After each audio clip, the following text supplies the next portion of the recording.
গণতন্ত্র ধ্বংস করতে দেশে নতুন শক্তির উত্থান ঘটছে বলে মন্তব্য করেছেন বিএনপি মহাসচিব মির্জা ফখরুল ইসলাম আলমগীর।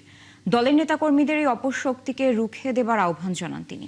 বিকেলে জাতীয় প্রেস ক্লাবে এক স্মরণ সভায় মির্জা ফখরুল এসব কথা বলেন। হিমেল মাহবুব জানাচ্ছেন বিস্তারিত।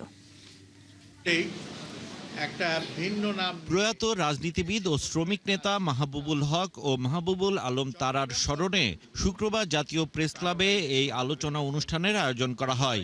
তিনি সাংগঠনিকভাবে ছাত্র ইউনিয়নের রাজনীতি এতে বক্তারা প্রয়াত এই দুই নেতার সংগ্রামী জীবনের নানা দিক তুলে ধরেন।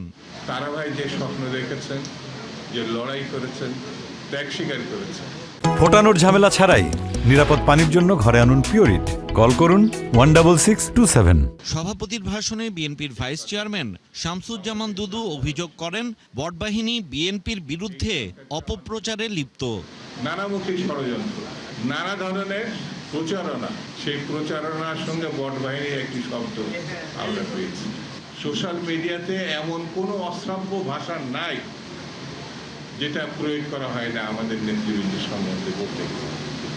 আমাদেরকে কিন্তু সতর্ক হতে হবে। এ সময় দলটির মহাসচিব মির্জা ফখরুল ইসলাম আলমগীর বলেন, একটি মহল গণতন্ত্র হত্যা করতে ষড়যন্ত্র চালিয়ে যাচ্ছে। এ বিষয়ে দলীয় নেতাকর্মীদের সজাগ থাকার পরামর্শ দেন তিনি।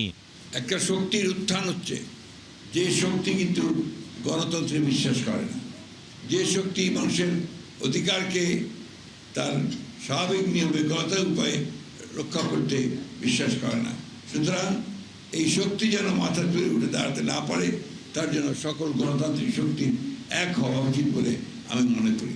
সামাজিক যোগাযোগ মাধ্যমের অপব্যবহারে রাজনৈতিক পরিবেশ ক্ষতিগ্রস্ত হচ্ছে বলে অভিযোগ করেন তিনি।